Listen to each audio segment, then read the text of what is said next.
Bienvenue et profitez de l'histoire. On l'a laissé comme un vieux meuble hors d'usage. Sans un baiser d'adieu, sans une étreinte sincère, juste un geste rapide de la main et l'écho de talons s'éloignant dans le couloir de marbre. La femme, qui jadis chantait des berceuses et sacrifiait des repas pour que sa fille puisse manger, était maintenant abandonnée dans un endroit que les étrangers appelaient « résidence », mais qui, pour elle, ressemblait à un exil. Mercedes Sanchez, à 76 ans, tremblait, non pas à cause de l'âge, mais à cause de la trahison. Ses mains ridées, témoins de décennies de travail acharné, s'agrippaient au petit sac à main qui contenait les quelques biens qu'on lui avait permis d'emporter. La chambre 217 du centre résidentiel. Les palmiers seraient son nouveau foyer, bien qu'elle ne l'ait jamais demandé. Les murs crème, dépourvus de personnalité, l'observaient avec la même indifférence que sa fille l'avait laissé là. Sa fille, Élise Montero, une avocate millionnaire connue à Paris pour son esprit vif et son cœur de plus en plus froid, avait décidé que c'était le mieux pour sa mère d'être dans une maison de retraite. Elle utilisa le mot exclusif, comme si les sols polis et les rideaux chers pouvaient masquer ce qu'il était réellement, l'abandon. L'infirmière, Delphine, une femme d'âge moyen à l'expression fatiguée mais aimable, termina d'enregistrer les médicaments de Mercedes. « Vous serez bien ici, Madame Sanchez. Nous avons les meilleures installations de Paris, » dit-elle, essayant de paraître réconfortante tout en ouvrant les rideaux pour laisser entrer la lumière de l'après-midi. « Votre fille a demandé la meilleure chambre pour vous. » Mercedes acquiesça à peine, son regard perdu dans la fenêtre donnant sur un patio intérieur bien entretenu où quelques résidents se promenaient lentement sous la surveillance de soignants en uniforme. « Maëlys a toujours voulu le meilleur », murmura Mercedes avec un sourire triste qui n'atteignait pas ses yeux. Depuis toute petite. Ce qu'Élise ne savait pas, c'est que sa mère gardait un secret qu'elle avait gardé près de son cœur pendant près de 2 décennies. Mercedes observa Delphine ranger ses maigres vêtements dans l'armoire. Sa vie réduite à quelques vêtements, alors que son armoire à la maison avait été remplie de souvenirs. Son appartement vendu, ses meubles donnés, ses photos. Où étaient ces photos? « Excusez-moi, » interrompit Mercedes d'une voix tremblante. « Mes albums photos, je ne les vois pas. » Delphine vérifia la liste des biens. « Je suis désolé, Madame Sanchez, ils n'apparaissent pas dans l'inventaire. Peut-être que votre fille les a gardés chez elle. » « Ou les a jetés, » pensa Mercedes, sentant son cœur se serrer un peu plus.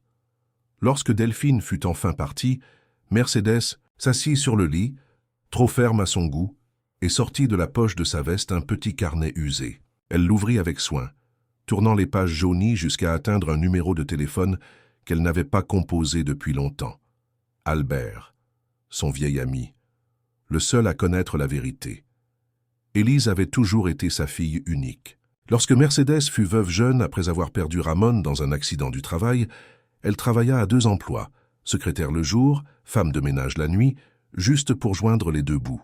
Elle n'eut plus jamais de relation. Sa vie devint Élise. Chaque pièce économisée était pour l'avenir de sa fille. Mercedes vendit son alliance pour payer le billet d'avion d'Élise lorsqu'elle fut acceptée pour étudier le droit à l'étranger.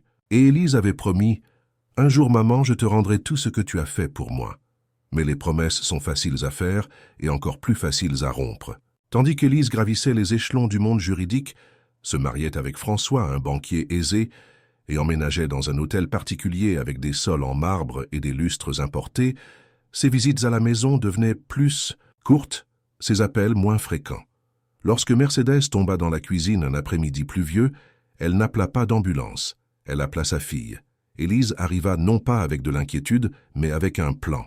« Maman, tu ne peux plus vivre seule. Tu as besoin d'aide, un endroit adapté. » Ce n'était qu'une glissade, ma chérie. Je vais bien. Ce n'est plus sûr. Puis vint le médecin, un ami d'Élise, qui, en quelques questions et sans véritable examen, déclara que Mercedes présentait une détérioration cognitive précoce. « Vous serez bien soignée, » sourit Élise, ses yeux ne rencontrant pas ceux de sa mère. Les papiers arrivèrent quelques jours plus tard. Mercedes signa, trop fatiguée pour discuter, trop pleine d'espoir que sa fille fasse cela par amour. Mais une fois à l'intérieur de la résidence, la vérité s'installa comme la poussière sur un vieux meuble. Élise cessa de lui rendre visite après la première semaine. La chambre de Mercedes fut dépouillée de sa chaleur. Ses vêtements avaient été donnés. Son appartement vendu, sa dignité effacée. Elle pleurait jusqu'à s'endormir, chuchotant le nom de l'enfant qu'elle avait autrefois bercé dans ses bras. Cet enfant était devenu quelqu'un d'autre, quelqu'un qui la considérait comme un fardeau, non comme une bénédiction. Mais Mercedes n'était pas une femme ordinaire. Ce qu'Élise n'imaginait jamais, c'est que sa mère, la femme silencieuse et simple qui ne demandait jamais rien, était la principale actionnaire de la société qui possédait la maison de retraite où elle l'avait abandonnée. Si vous appréciez l'histoire, écrivez 5 dans les commentaires. Et abonnez-vous pour plus de vidéos comme celle-ci. Sinon, écrivez 0. Cela m'aide à créer un meilleur contenu pour vous. En continuant, 15 ans auparavant, le frère aîné de Mercedes, Thomas, lui avait laissé un héritage considérable. Elle ne l'a jamais dit à Élise. Quelque chose en elle, peut-être les années de lutte, la solitude, l'a poussée à garder cela secret. Elle l'a investi silencieusement par l'intermédiaire d'un ami de confiance, Albert Ruiz, dans un groupe appelé Horizon. Horizon avait acquis des propriétés dans toute la région, y compris le bâtiment où Mercedes vivait maintenant. Sur le papier, Mercedes possédait 60% de l'entreprise. En esprit, elle était devenue leur matriarche invisible, et maintenant, elle était prête à être vue. Mercedes regarda par la fenêtre de sa chambre, observant comment les résidents erraient dans les jardins sous le soleil tiède de l'après-midi. Certains en fauteuil roulant, d'autres avec des déambulateurs, tous avec le même regard perdu qu'elle avait adopté à ses débuts là-bas. Ce n'était pas juste, pensa-t-elle. Non seulement pour elle, mais pour tous ceux-là. Pendant ses premières semaines au Palmier, Mercedes avait observé. Elle avait vu comment certains soignants traitaient les résidents avec un dédain à peine dissimulé. Elle avait remarqué les rations de nourriture de plus en plus petites, les activités promises qui n'étaient jamais réalisées, les médicaments qui arrivaient parfois en retard. La résidence facturait des frais exorbitants aux familles, mais lésinait sur l'essentiel. À chaque jour qui passait, Mercedes sentait sa détermination grandir. Ce n'était plus seulement pour elle. C'était pour Pilar, l'ancienne enseignante qui pleurait la nuit en appelant des enfants qui ne lui rendaient jamais visite. Pour Julien, l'ex-médecin qui réclamait des livres qui n'arrivaient jamais. Pour eux tous. Un après-midi, alors qu'elle était assise dans le jardin intérieur, sentant le soleil sur son visage et contemplant la prochaine étape de son plan, une jeune aide-soignante s'approcha d'elle. C'était Carmen, la seule qui avait toujours un sourire sincère, la seule qui traitait les résidents comme des personnes, pas comme des tâches sur une liste. « Puis-je m'asseoir, Madame Mercedes ?» demanda Carmen, tenant 2 tasses de thé. Mercedes acquiesça, reconnaissante de cette compagnie sincère. « Je vous ai apporté du thé à la camomille. J'ai remarqué que c'est celui que vous choisissez toujours au petit déjeuner. »« Merci, ma fille, » répondit Mercedes, acceptant la tasse chaude. « Vous avez une bonne mémoire et un cœur encore meilleur. » Carmen s'assit à côté d'elle, observant elle aussi les résidents. Après un moment de silence partagé, elle parla à voix basse. « Ce n'est pas juste comment on les traite. Ce n'est pas pour ça que j'ai étudié les soins infirmiers. » Mercedes la regarda avec un intérêt renouvelé. « Que voulez-vous dire ? Les coupes budgétaires, la nourriture insuffisante, les médicaments génériques qui ne fonctionnent, pas de la même façon. Tout pour maximiser les bénéfices. » Carmen semblait sincèrement angoissée. L'entreprise qui a racheté cette résidence l'année dernière ne pense qu'en chiffres, pas en personnes. « Savez-vous qui est le propriétaire maintenant ?» demanda Mercedes avec un calme étudié. « Un groupe appelé Horizon, » répondit Carmen. « Personne ne les connaît vraiment. Le directeur ne parle que d'actionnaires fantômes et de réunions dans des bureaux de luxe. » Mercedes hocha lentement la tête, prenant une gorgée de son thé pour cacher le petit sourire qui se formait sur ses lèvres. « Carmen, auriez-vous confiance en moi si je vous demandais de l'aide pour quelque chose d'important ?» La jeune femme la regarda intriguée. « Bien sûr, Madame Mercedes. J'ai besoin de passer un appel privé, sans trace. » Carmen hésita une seconde avant de sortir de la poche de son uniforme un téléphone portable personnel. « Utilisez le mien, personne ne le saura. » Avec des doigts légèrement tremblants, Mercedes composa le numéro qu'elle connaissait par cœur. Après 3 sonneries, une voix rauque et familière répondit « Allô ? Albert, c'est Mercedes. Le moment est venu. » De l'autre côté de la ligne, Albert Ruiz, avocat à la retraite et ami de toujours, se redressa dans son fauteuil. Il attendait cet appel depuis près d'1 an, depuis qu'Élise avait commencé à parler d'aider sa mère. Êtes-vous sûr? Mercedes? Une fois que nous aurons commencé, il n'y aura pas de retour en arrière. Mercedes observa une vieille dame qui essayait d'atteindre une fleur dans un arbuste, tandis qu'un soignant l'ignorait, occupé avec son téléphone. Je n'ai jamais été aussi sûr, Albert. Il est temps que l'invisible devienne visible. 3 jours plus tard, la routine monotone des palmiers fut interrompue par l'arrivée d'un homme élégant, d'une 60aine d'années, vêtu d'un costume impeccable et portant une mallette en cuir. Albert Ruiz se présenta à la réception, demandant à voir le directeur. « Je suis ici au nom du groupe Horizon », annonça-t-il avec autorité. « Une inspection surprise. » Le mot « inspection » provoqua un remous immédiat. Le directeur Javier Mendoza, un homme d'âge moyen au regard perpétuellement désagréable, fut immédiatement informé et descendit de son bureau avec une expression contrariée. « Nous n'avons été notifiés d'aucune inspection », protesta-t-il, tendant la main pour serrer celle d'Albert avec une évidente réticence. Albert sourit courtoisement, sans serrer la main tendue. Au lieu de cela, il ouvrit sa mallette et sortit un document avec le sceau officiel du groupe. Les inspections surprises, par définition, ne sont pas notifiées, Monsieur Mendoza. Ordre. Direct de l'actionnaire majoritaire. Actionnaire majoritaire, il doit y avoir une erreur, Monsieur Vargas est celui qui... Monsieur Vargas possède 30%. L'actionnaire que je représente possède 60%, interrompit Albert, savourant secrètement le désarroi sur le visage du directeur. Et elle est très intéressée à connaître le fonctionnement réel de cette résidence. Au cours des jours suivants, Albert examina chaque document, chaque facture, chaque contrat. Il interrogea le personnel, parla aux résidents, examina les installations, et à chaque découverte, son expression devenait plus sombre. Médicaments dilués, repas en dessous de la valeur nutritionnelle convenue, fonds destinés à des activités qui n'étaient jamais réalisées, personnel insuffisant. Les palmiers étaient devenus une machine à générer de l'argent au détriment du bien-être de ses résidents.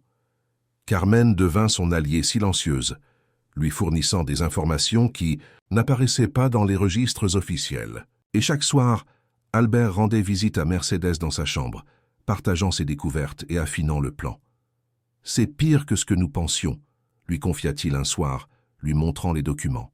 « Ils ont détourné des fonds, falsifié, des rapports médicaux pour prescrire des médicaments moins chers. » Mercedes acquiesça, sa détermination grandissant à chaque nouvelle révélation. « Et ma fille, avez-vous découvert quelque chose ?» L'expression d'Albert s'assombrit encore plus. « Élise n'a pas seulement vendu votre appartement, Mercedes. Elle a également considérablement vidé vos comptes personnels. Avec les pouvoirs que vous lui avez accordés lorsque vous avez signé ces documents, elle a eu accès à presque tous vos biens personnels. » Mercedes ferma les yeux, sentant une profonde douleur dans sa poitrine. Une chose était de soupçonner la trahison de sa fille, une autre était de la confirmer. Le diagnostic médical ? Falsifié, confirma Albert. Le docteur Martin est le cousin par alliance de François, le mari d'Élise. Il n'y a pas eu de véritables examens, seulement une déclaration signée. Une larme solitaire roula sur la joue ridée de Mercedes. Ce n'était pas seulement l'argent, ni même la liberté perdue, c'était la cruauté calculée, la froideur, avec laquelle sa propre fille, l'enfant pour qui elle avait tout sacrifié, l'avait dépouillée de sa dignité. « C'est suffisant », dit-elle finalement, essuyant la larme avec détermination. « Il est temps de convoquer la réunion. » Une semaine plus tard, juste avant le petit déjeuner, le centre résidentiel Les Palmiers reçut une visite inattendue. Un saucier convoi de 3 voitures noires franchit les portes principales, s'arrêtant devant l'entrée. Du véhicule central émergea Albert, accompagné d'un notaire et de 2 assistants. Les autres voitures transportaient des membres du conseil d'administration d'Horizon, convoqués en urgence. Lorsque le directeur Mendoza fut informé, son visage pâlit. Il tenta de reporter la réunion, alléguant des préparatifs inadéquats, mais Albert fut inflexible. La salle de conférence, maintenant. Où nous continuons cela en présence des autorités. Dans le chaos administratif qui suivit, personne ne prêta attention à Mercedes, qui se dirigea silencieusement vers sa chambre, où Carmen l'attendait. Sur le lit était étalée sa plus belle robe bleu marine, celle qu'elle avait portée à la remise des diplômes d'Élise. Carmen l'aida à s'apprêter, brossant soigneusement ses cheveux argentés et lui plaçant un collier de perles qu'Albert avait récupéré de l'appartement vendu avant qu'il ne soit vidé. « Vous êtes magnifique, Madame Mercedes », sourit Carmen, ajustant le col de la robe. Mercedes se regarda dans le miroir, voyant non pas la vieille femme fragile qu'Élise avait abandonnée, mais la femme forte qu'elle avait toujours été. La femme qui avait élevé seule une fille, qui avait travaillé sans relâche, qui avait pris des décisions difficiles et avait survécu à des pertes inimaginables. « Merci, ma chérie », répondit-elle, redressant les épaules. « Maintenant, accompagnez-moi. Nous avons une réunion importante. » Dans un coin de son esprit, l'idée de laisser Élise continuer sa vie, ignorant le pouvoir que sa mère avait réellement, avait été tentante. Ce serait une forme de protection, de maintien de la paix. Mais Mercedes ne cherchait plus la paix pour elle-même. Elle cherchait la justice pour tous ceux qui, comme elle, avaient été abandonnés et oubliés. Lorsque Mercedes entra dans la salle de conférence, le silence tomba comme une dalle. Le directeur Mendoza, qui était au milieu d'une explication, animé, s'interrompit brusquement. Les membres du conseil des hommes d'affaires en costume cher et au regard las froncèrent les sourcils devant cette interruption. « Qu'est-ce que cela signifie » lança Mendoza. « Les résidents ne sont pas autorisés à entrer dans cette zone. » Albert sourit, se levant pour céder sa place à Mercedes. « Permettez-moi de vous présenter Madame Mercedes Sanchez. Résidente ? Oui, mais aussi actionnaire majoritaire et légitime propriétaire de 60% du groupe Horizon. » Les bouches s'ouvrirent. Le directeur bégaya. Les papiers s'agitèrent dans des mains nerveuses. Mercedes prit place au bout de la table, avec Carmen, à ses côtés comme un soutien silencieux. « Bonjour », commença Mercedes d'une voix claire et ferme. « Je regrette de ne pas m'être présenté plus tôt. Les circonstances de mon arrivée au Palmier n'ont pas été conventionnelles. » Pendant l'heure qui suivit, Mercedes parla avec calme et précision de chaque irrégularité découverte. Elle montra des documents, présenta des témoins parmi le personnel, dont Carmen, et exposa avec une douloureuse clarté la réalité de ce que les Palmiers étaient devenus. Non pas un lieu de soins, mais une prison rentable. « Cela ne continuera pas », déclara-t-elle, regardant directement le directeur Mendoza, dont le visage était passé du pâle au rouge furieux. « Les Palmiers redeviendra ce qu'il aurait toujours dû être, un lieu de dignité pour ceux qui ont tant donné et méritent le respect dans leurs années dorées. » Un par un, elle annonça les changements immédiats, le licenciement du directeur et du personnel négligent, la révision complète des protocoles médicaux, la rénovation des installations, l'embauche de personnel supplémentaire qualifié, l'incorporation de nouvelles activités et thérapies. « Ce n'est pas seulement une question d'argent », expliqua-t-elle, tandis que Carmen lui servait un verre d'eau. « C'est une question d'humanité. » Le conseil, impressionné à la fois par la révélation et par la clarté d'intention de Mercedes, approuva toutes les mesures proposées. Même ceux qui étaient initialement les plus réticents cédèrent devant les preuves présentées et peut-être devant l'autorité naturelle que Mercedes dégageait. Lorsque la réunion prit fin, beaucoup s'approchèrent pour lui présenter leur respect. Mercedes les reçut avec courtoisie, mais sans oublier que certains d'entre eux avaient été des complices silencieux du système qui avait permis tant d'abus. Le dernier point à l'ordre du jour était le plus difficile et le plus nécessaire. « Je veux voir ma fille », dit-elle à Albert, lorsque tout le monde fut parti. « Il est temps qu'Élise rencontre sa vraie mère. » À mesure que les jours passaient, les Palmiers commença à se transformer.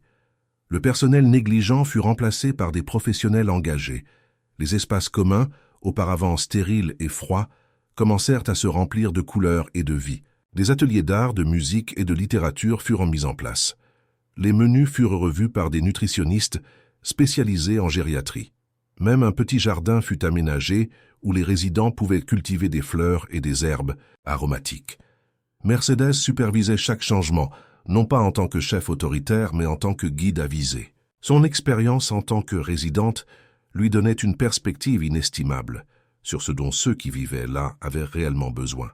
« Nous ne voulons pas de luxe inutile », expliquait-elle à Albert alors qu'il visitait les installations, un après-midi. « Nous voulons de la dignité, du respect, qu'on nous traite comme ce que nous sommes, des personnes avec des histoires, pas des numéros sur un registre. » Carmen, reconnue pour son dévouement, fut promue superviseur des soins. Sous sa direction, le personnel commença à recevoir une formation régulière, non seulement sur les aspects techniques des soins, mais aussi sur l'empathie et le traitement humain. Chaque résident a une histoire, leur rappelait Carmen lors des réunions du personnel. Ils étaient enseignants, médecins, femmes au foyer, travailleurs. Ils ont construit le monde dans lequel nous vivons. Ne l'oublions pas. Le changement le plus significatif, cependant, fut dans l'ambiance. La résignation et la tristesse qui avaient autrefois dominé les couloirs des palmiers commençaient à se dissiper, remplacées par une énergie renouvelée. Les résidents, autrefois silencieux et isolés, commençaient à se fréquenter, à former de petites communautés, à retrouver des voix qu'ils croyaient perdues. Pilar, l'ancienne enseignante, organisa un club de lecture. Julien, le médecin retraité, offrait des conférences informelles sur la santé. Manuel, un veuf, qui avait à peine parlé depuis son arrivée 6 mois plus tôt, découvrit un talent pour la peinture qu'il ne connaissait pas lui-même. Pendant ce temps, Élise Montero continuait sa vie, ignorant la transformation en cours. Ses appels à la résidence, rares et brefs, étaient reçus avec professionnalisme, sans révéler les changements. On lui informa que sa mère allait bien s'adapter, et elle ne posa pas d'autres questions. Un matin, Mercedes se trouvait dans le nouveau solarium, profitant de la chaleur du soleil sur ses os, lorsque Carmen s'approcha avec une expression préoccupée. « Madame Mercedes, il y a quelque chose que vous devez savoir, » dit-elle, s'asseyant à côté d'elle. « J'ai examiné quelques anciens documents et j'ai trouvé quelque chose concernant votre fille. » Mercedes la regarda, intriguée. « Qu'avez-vous » « Trouvé ?» Carmen lui montra un dossier usé. « C'est le registre des paiements. La résidence facture presque le double de ce que votre fille paie pour vous. Que voulez-vous dire ?» Selon cela, Madame Élise a conclu un accord avec l'ancien directeur. Elle ne payait que la moitié du tarif standard, en échange de service minimum pour vous. Mercedes sentit une nouvelle fissure s'ouvrir dans son cœur déjà blessé. Ce n'était pas seulement qu'Élise l'avait abandonnée. Elle avait négocié un accord pour que sa propre mère reçoive des soins de seconde catégorie. « Je comprends », dit-elle finalement, sa voix à peine un murmure. Carmen lui prit la main, inquiète de l'impact de cette révélation. « Je suis désolé, je ne voulais pas vous contrarier, mais je pensais que vous deviez le savoir. » Mercedes resta silencieuse pendant un long moment, digérant cette nouvelle trahison. Puis, à la surprise de Carmen, elle sourit légèrement. « Merci de me l'avoir dit, ma chérie. Cela ne fait que confirmer la nécessité de notre rencontre. Avez-vous déjà vécu la trahison de quelqu'un que vous aimiez profondément? Racontez-moi votre expérience dans les commentaires. » Élise. Montero arriva au Palmier 2 jours plus tard, accompagnée de son mari François. Elle avait reçu un appel cryptique de l'administration, l'informant que sa présence était urgemment requise pour discuter de la situation de sa mère. Irritée par l'interruption de son emploi du temps chargé, Élise avait tenté de reporter le rendez-vous, mais l'insistance du nouveau directeur l'avait finalement convaincue. La journée était lumineuse, l'un de ces jours printaniers parisiens qui invitent à l'espoir. Mercedes se réveilla tôt, avec un mélange de nervosité et de détermination. Aujourd'hui, elle verrait sa fille pour la première fois depuis qu'elle l'avait laissée dans cet endroit, croyant la rejeter, ignorant qu'en réalité elle la sous-estimait. « Êtes-vous sûr de vouloir faire cela ?» demanda Albert pendant le petit déjeuner, partagé sur la nouvelle terrasse. « Nous pourrions gérer la situation juridique sans confrontation directe. » Mercedes secoua la tête, étalant calmement de la confiture sur sa tartine. Une mère doit toujours regarder ses enfants dans les yeux lorsqu'elle leur donne une leçon. C'est la seule façon pour qu'ils apprennent vraiment. À 10 heures précises, une élégante Audi noire franchit les portes des Palmiers. Mercedes l'observa depuis la fenêtre du bureau qu'elle occupait désormais. Élise sortit d'abord de la voiture, sa silhouette svelte vêtue d'un tailleur gris perle, ses cheveux relevés en un chignon parfait. François la suivit, l'air prudent. Mercedes remarqua comment sa fille scannait l'environnement en fronçant légèrement les sourcils, remarquant probablement les changements à l'extérieur. Les jardins améliorés, la nouvelle enseigne, le personnel en uniforme aux couleurs chaudes au lieu du blanc hospitalier d'avant. « Le spectacle commence », murmura Mercedes, ajustant son collier de perles. En traversant le hall principal, Élise remarqua immédiatement quelque chose de différent.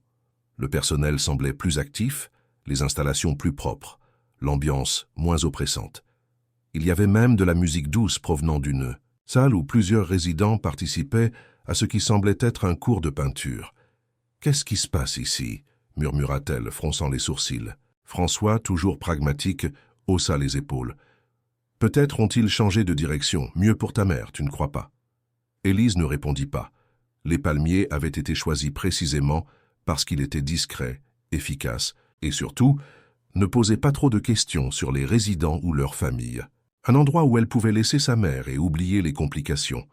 À la réception, ils furent accueillis par Carmen, qui portait maintenant un élégant uniforme de superviseur. « Madame Montero, je suis Carmen, superviseur des soins. Veuillez me suivre, on vous attend en salle de conférence. » « Salle de conférence ?» questionna Élise, perplexe. « Nous venons voir ma mère, Mercedes Sanchez. Chambre 217. »« Je sais, » répondit Carmen, avec une lueur dans les yeux qu'Élise ne put interpréter. « Et c'est précisément là que vous la trouverez. Veuillez me suivre. » Confus, Élise et François suivirent Carmen dans les couloirs jusqu'à la salle de conférence. Lorsque la porte s'ouvrit, la confiance d'Élise s'effondra instantanément. Sa mère, Mercedes, n'était pas dans un fauteuil roulant comme elle l'avait imaginé. Elle était assise au bout d'une longue table, entourée de ce qui semblait être des conseillers et des avocats. Parmi eux, elle reconnut Albert Ruiz, un vieil ami de la famille qu'elle n'avait pas vu depuis des années. « Maman, qu'est-ce que c'est ?» demanda-t-elle d'une voix qui tentait de paraître ferme mais trahissait sa nervosité. « C'est moi, ma chérie, » répondit Mercedes avec un calme troublant. « La partie de moi que tu n'as jamais pris la peine de connaître. » Pendant l'heure qui suivit, Mercedes exposa méthodiquement chaque action qu'Élise avait prise. Comment elle avait vendu l'appartement sans la consulter, comment elle avait vidé ses comptes personnels, comment elle avait falsifié un diagnostic médical pour justifier son internement, comment elle avait négocié un prix réduit en échange de soins minimums. Élise tenta de se défendre, invoquant les bonnes intentions, la confusion, des zones juridiques grises. Mais Mercedes avait des preuves, des signatures, des relevés bancaires, tout exposé sur la table comme une carte de la trahison. « Je pourrais vous traduire en justice, » dit Mercedes d'une voix ferme, mais sans la moindre trace de malice. « Mais je ne le ferai pas, parce que je suis toujours votre mère. Et une mère ne cherche pas la vengeance, elle donne des leçons. » Elle donna à Élise une option, rendre chaque centime, renoncer au contrôle des finances de Mercedes et s'engager à fournir des conseils juridiques gratuits aux résidents pendant une année complète. « Et si je refuse ?» défia Élise, bien que sa voix ait perdu toute autorité. « Alors je laisserai la loi parler, » répondit Mercedes en montrant les documents devant elle. « Et la loi, comme vous le savez bien, n'est généralement pas compatissante envers la fraude et les abus envers les personnes âgées. » François, qui était resté silencieux, posa une main sur l'épaule de son épouse. « Élise, signe. S'il te plaît. » Élise, autrefois redoutée dans chaque tribunal, se retrouva vaincue par la même femme qu'elle avait écartée comme un fardeau. Elle signa. Les jours suivants furent un tourbillon d'activités juridiques. Élise, fidèle à sa parole, bien qu'initialement par obligation plus que par conviction, commença à organiser la restitution des biens de Mercedes. L'appartement avait déjà été vendu, mais l'argent fut restitué en totalité, ainsi que des compensations pour les meubles et objets personnels perdus. Mercedes, avec l'aide d'Albert, créa une fiducie pour s'assurer que ces biens ne pourraient plus jamais être manipulés sans son consentement explicite. Elle réserva également une portion considérable pour des améliorations supplémentaires au palmier, désormais officiellement rebaptisée Résidence Nouveau Printemps. Élise commença à visiter la résidence 2 fois par semaine, initialement pour les consultations juridiques gratuites qu'elle avait promises. Son attitude était distante, formelle, celle d'une professionnelle qui s'acquittait d'une obligation. Les résidents, cependant, la recevaient avec un mélange de curiosité et de méfiance. Ils savaient, par les murmures inévitables, qu'elle était la fille de Madame Mercedes, la femme qui transformait leur vie. Au cours de ces visites, Élise observait les changements dans la résidence avec un mélange de surprise et de confusion. Les espaces auparavant austères et cliniques regorgeaient désormais de couleurs et de vie. Les résidents, qu'elle avait imaginés assis en silence devant des téléviseurs allumés, participaient à diverses activités, ateliers de bricolage, séances de physiothérapie personnalisées, conférences sur la littérature et l'histoire. C'était comme si elle était entrée dans un monde complètement différent de celui qu'elle avait laissé à sa mère. Un après-midi, Tandis qu'Élise organisait des documents après une consultation, elle entendit un rire familier. Elle jeta un coup d'œil par la porte et vit sa mère dans le jardin, entourée d'un petit groupe de résidents. Mercedes leur racontait une histoire, gesticulant avec entrain, provoquant des rires et des exclamations d'étonnement. C'était une image qui ne correspondait pas à la femme fragile et dépendante qu'Élise avait construite dans son esprit pour justifier ses actes. « C'est incroyable avec eux », dit une voix dans son dos. Élise se retourna et trouva Carmen tenant un plateau avec des médicaments. « Pardon ? Votre mère », clarifia Carmen avec un léger sourire. « Elle a un don pour que les gens se sentent écoutés, valorisés. Beaucoup ici la considèrent comme leur confidente. Certains l'appellent même la matriarche. » Élise regarda à nouveau vers le jardin, vers cette femme qu'elle croyait connaître, mais qu'elle avait clairement sous-estimée toute sa vie. « Elle ne semble pas la même personne que moi. »« Que vous avez abandonné ici » compléta Carmen, sur un ton qui n'était pas accusateur mais simplement direct. Élise ne répondit pas, mais le rouge sur ses joues parla pour elle. « Les personnes âgées ne sont pas des versions détériorées de ce qu'elles étaient, » continua Carmen. « Elles sont exactement ce qu'elles ont toujours été, mais avec plus d'expérience, plus d'histoire, plus de sagesse. Votre mère a toujours été cette femme forte. Vous avez simplement décidé de ne pas le voir. » Carmen continua sa tournée, laissant Élise avec ces mots qui résonnaient dans son esprit. Pour la première fois depuis qu'elle avait commencé, cette étrange pénitence imposée, elle ressentit quelque chose de plus que du ressentiment ou de l'obligation. Elle ressentit de la curiosité, et peut-être, enfouie très profondément, une étincelle de honte. Les semaines se transformèrent en mois. L'été céda la place à l'automne, et les visites d'Élise commencèrent à s'étendre au-delà des consultations juridiques. Parfois, elle restait pour le thé, observant les interactions de sa mère avec les autres résidents. Occasionnellement, elles échangèrent des mots courtois, principalement sur des questions pratiques. François, de son côté, développa une affinité inattendue avec certains des résidents masculins. Sa connaissance des finances s'avéra précieuse pour ceux qui géraient encore leurs propres affaires économiques. Il avait l'habitude de se joindre aux parties d'échecs le dimanche après-midi, et peu à peu, les visites du couple devinrent moins tendues, plus naturelles. Un jour, alors qu'Élise aidait à organiser une petite bibliothèque dans la salle commune, elle tomba sur un album de photographies qu'elle ne reconnut pas. En l'ouvrant, elle se retrouva à regarder des images de sa propre enfance. Elle apprenant à faire du vélo, soufflant les bougies de son 10e anniversaire, obtenant son diplôme. Des photographies qu'elle croyait perdues à jamais. Albert les a récupérées avant que l'appartement ne soit vidé, dit Mercedes, qui était entrée silencieusement dans la pièce. Je pensais qu'un jour, vous pourriez vouloir les montrer. À Lucie. Lucie, la fille d'Élise, âgée de 6 ans, connaissait à peine sa grand-mère. Élise avait maintenu ces deux parties de sa vie séparées, comme des compartiments étanches. « Je ne savais pas que vous conserviez autant de photos, » murmura Élise, tournant les pages avec soin. « Je conservais chaque moment, » répondit Mercedes, s'asseyant sur un fauteuil à proximité. « Chaque coupure de journaux de vos affaires, chaque carte postale que vous avez envoyée pendant vos voyages. J'étais fière de vous, Élise. Je l'ai toujours été. » Élise sentit une boule dans sa gorge.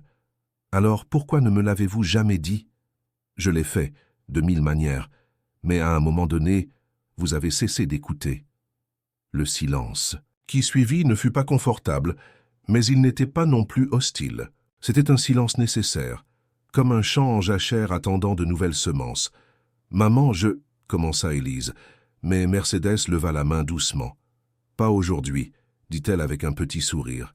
« Il y a du temps. Maintenant, pourquoi ne me racontez-vous pas, Lucie?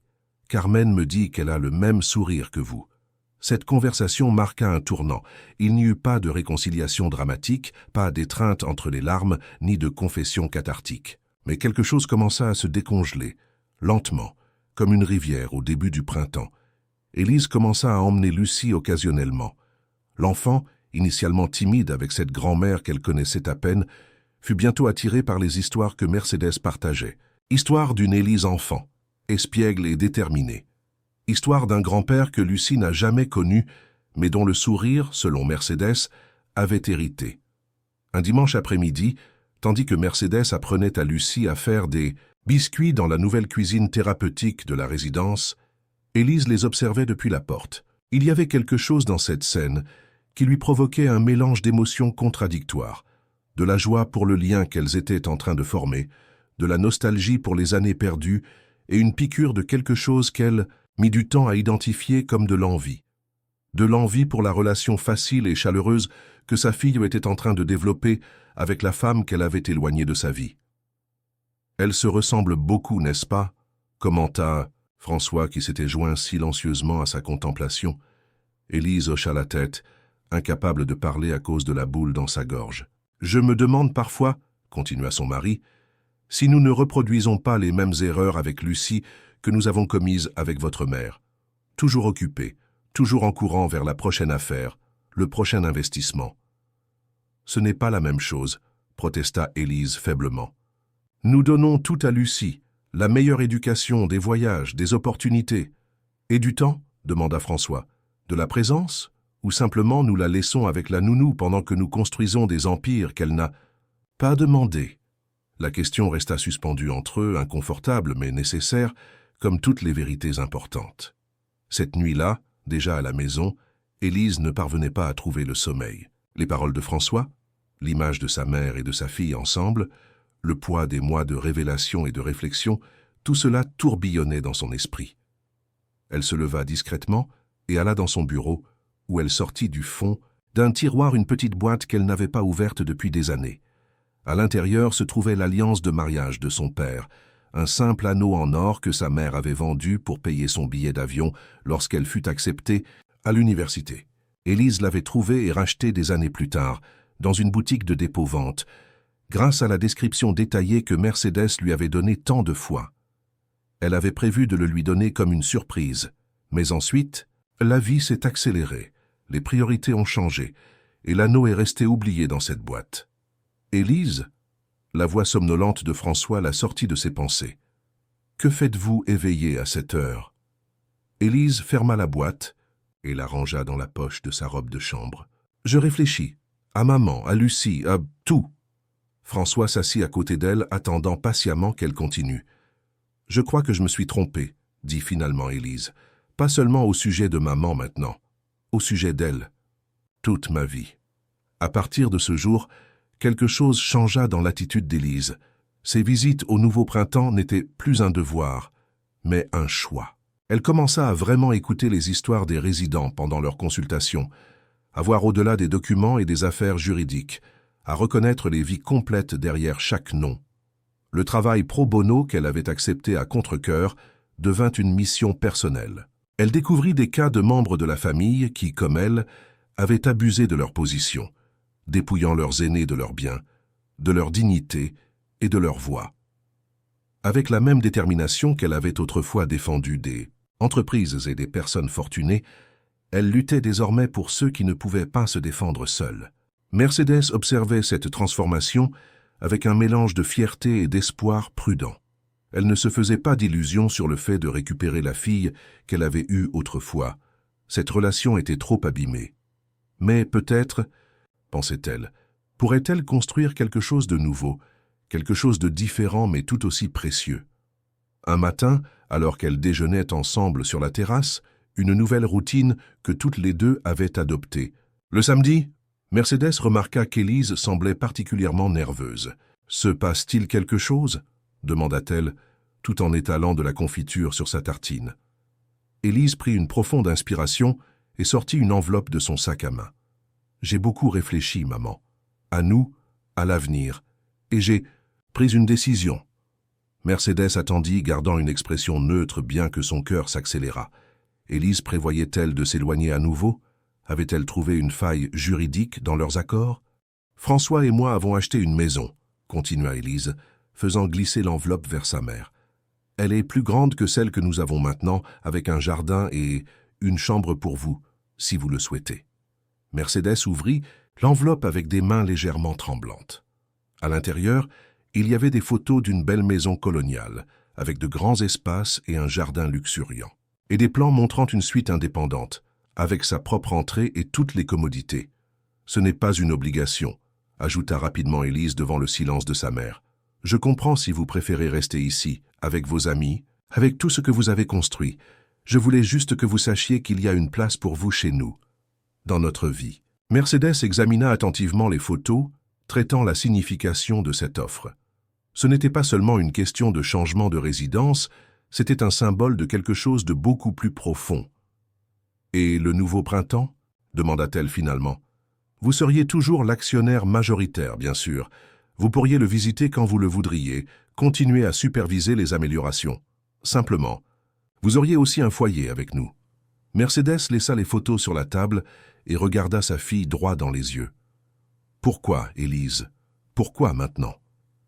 Élise soutint son regard, pour la première fois depuis longtemps, sans aucune évasion ni prétexte. « Parce que je me suis trompée, parce que je vous ai jugé comme fragile alors que vous êtes la personne la plus forte que je connaisse, parce que Lucie mérite de connaître sa grand-mère, parce que vous êtes ma mère et vous m'avez manqué, même s'il m'a fallu beaucoup de temps pour le reconnaître. Vous êtes vraiment inspirant avec votre façon d'écrire des histoires. Ne cessez pas d'écrire et continuez avec cette belle saga. Pourriez-vous introduire un nouveau rebondissement dans l'histoire? » Les mots, simples mais profonds, restèrent suspendus entre elles comme un pont fragile mais porteur d'espoir. Mercedes ne répondit pas immédiatement. Dans son esprit, elle repassait le chemin parcouru, la douleur de l'abandon, la surprise et la force qu'elle avait découverte en elle-même, les vies qu'elle avait touchées au nouveau printemps, et maintenant cette opportunité inattendue de réconciliation.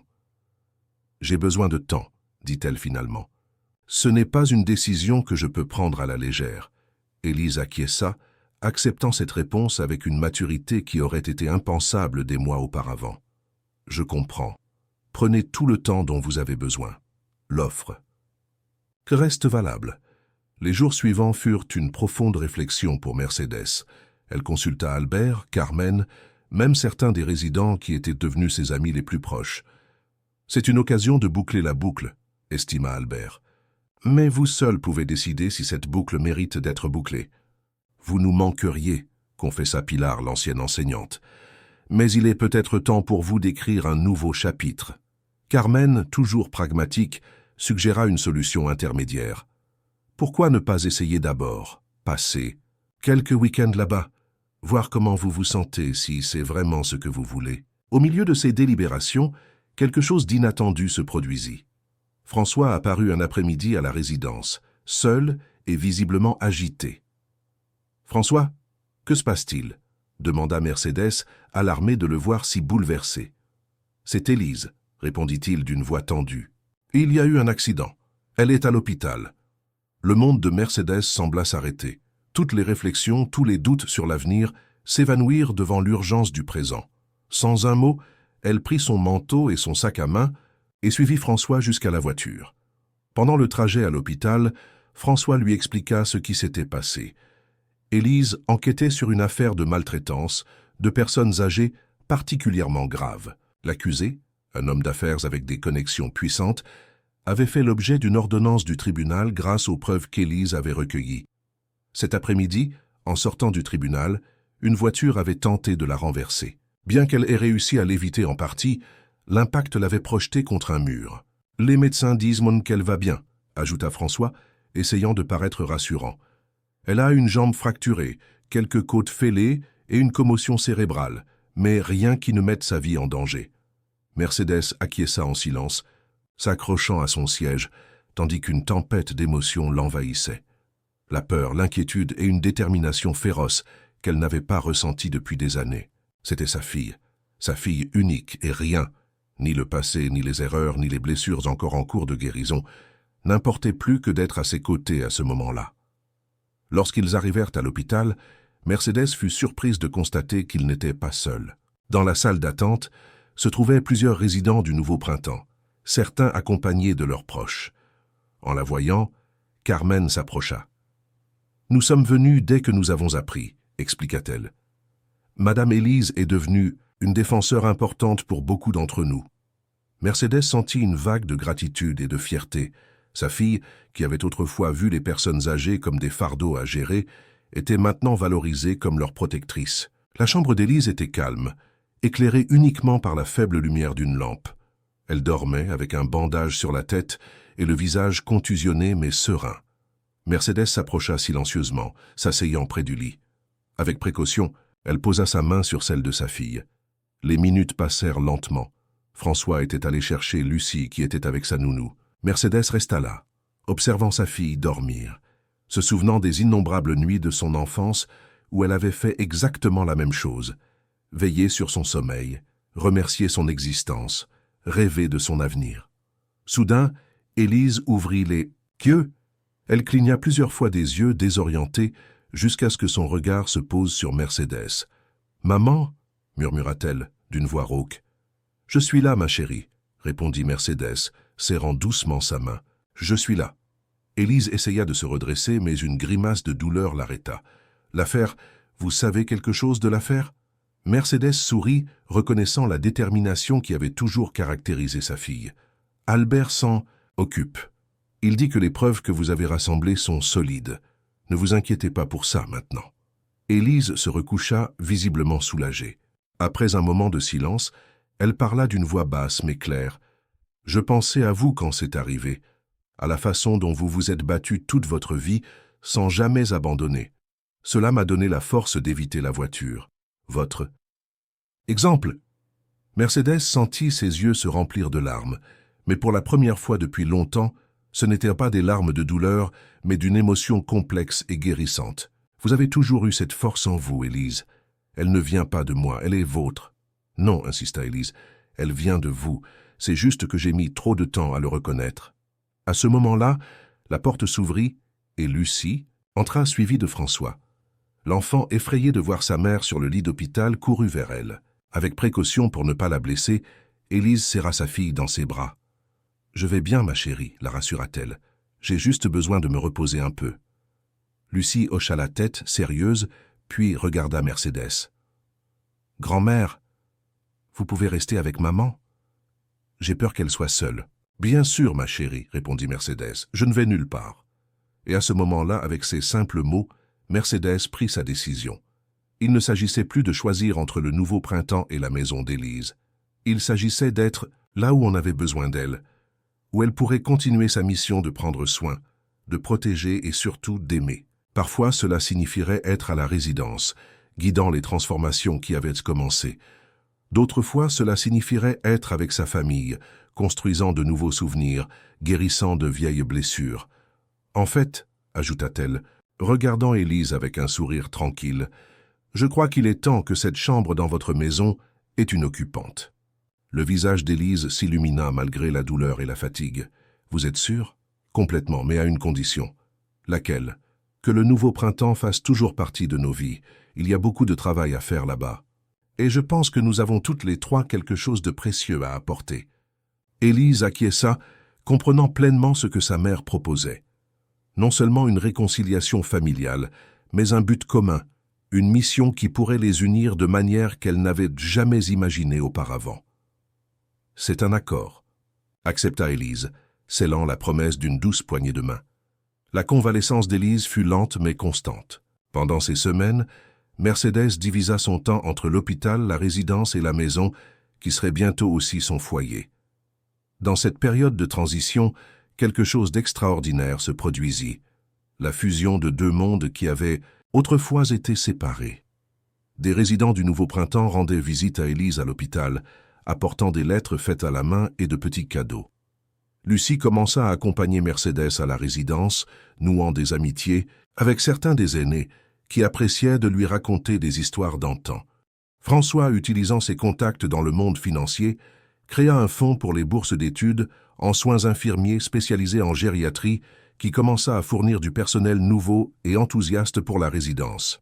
Les blessures du passé ne disparurent pas complètement. Certaines cicatrices sont trop profondes pour être effacées, mais elles devinrent des rappels d'un chemin parcouru et non des obstacles pour continuer à avancer. 3 mois après l'accident, Élise put reprendre le travail. Sa première affaire fut de continuer la bataille juridique contre l'homme d'affaires qui avait tenté de la faire taire. Avec le soutien de Mercedes, qui avait réactivé d'anciens contacts de ses années de secrétaire dans un grand cabinet, et l'aide d'Albert, elles construisirent un dossier solide qui aboutit non seulement à une condamnation de l'agresseur, mais aussi à une révision complète des politiques de protection des personnes âgées dans la communauté. Le jour où elles gagnèrent le procès, elles célébrèrent avec une petite fête au nouveau printemps. Résidents, personnel, famille, tous réunis dans une ambiance de véritable camaraderie. À un moment de la soirée, Mercedes monta sur la petite scène improvisée, demandant l'attention. « Il y a un an, je suis arrivée dans cet endroit en me sentant abandonnée, oubliée, invisible, » commença-t-elle, sa voix claire résonnant dans la salle. « Aujourd'hui, nous célébrons non seulement une victoire juridique, mais une victoire de l'esprit humain.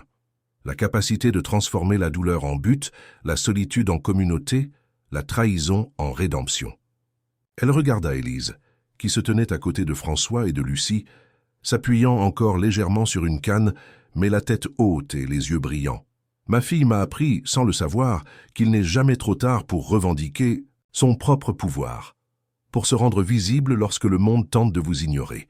Et j'espère lui avoir appris qu'il n'est jamais trop tard pour corriger le cap, pour guérir, pour construire quelque chose de nouveau et de beau sur les ruines de ce qui s'est brisé. » Elle leva sa coupe pour un toast. Aux secondes chances, aux familles, qu'elles soient de sang ou de cœur. Et à toujours se souvenir que le plus grand pouvoir n'est pas dans ce que nous possédons, mais dans la façon dont nous aimons. La salle éclata en applaudissements. Dans la foule, Carmen observait la scène avec un sourire satisfait. Elle avait été témoin de tout, l'abandon, la révélation, la transformation.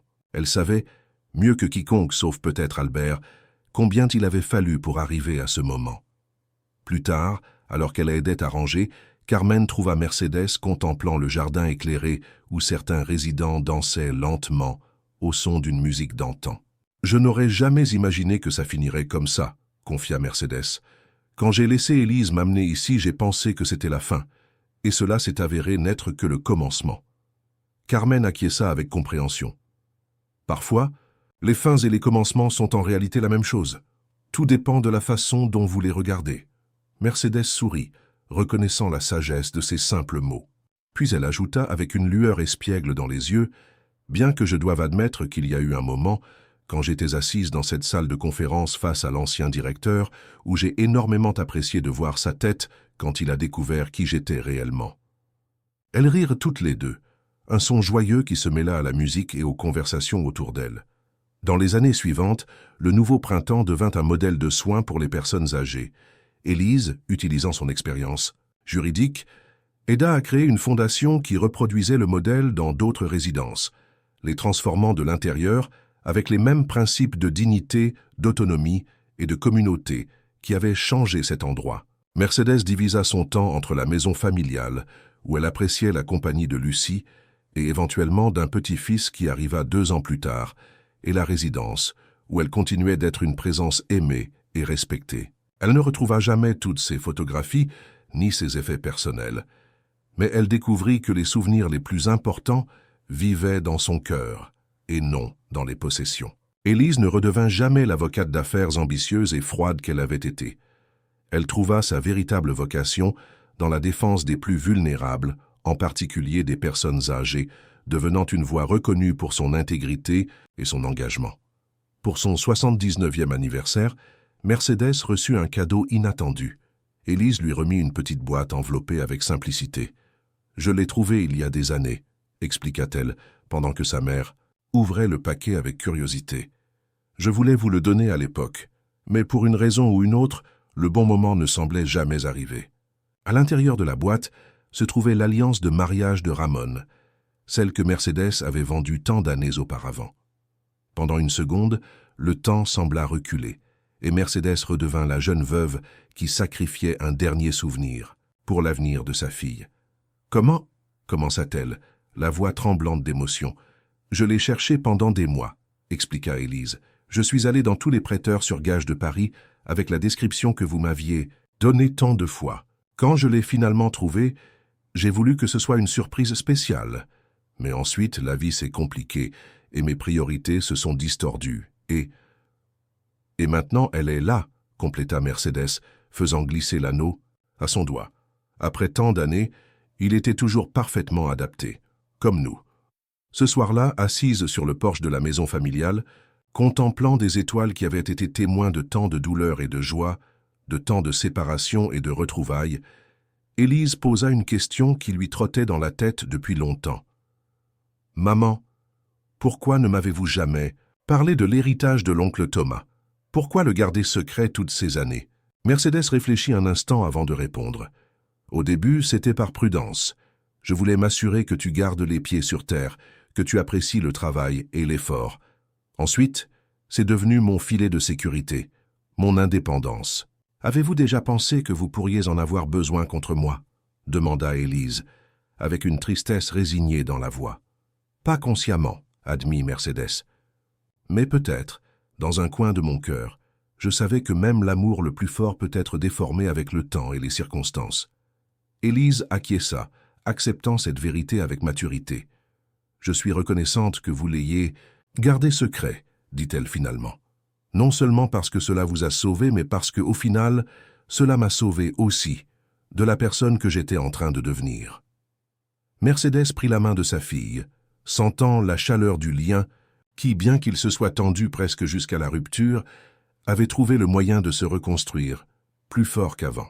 Ne sous-estimez jamais l'amour d'une mère, dit-elle doucement, surtout une qui possède silencieusement tout ce que vous croyez contrôler.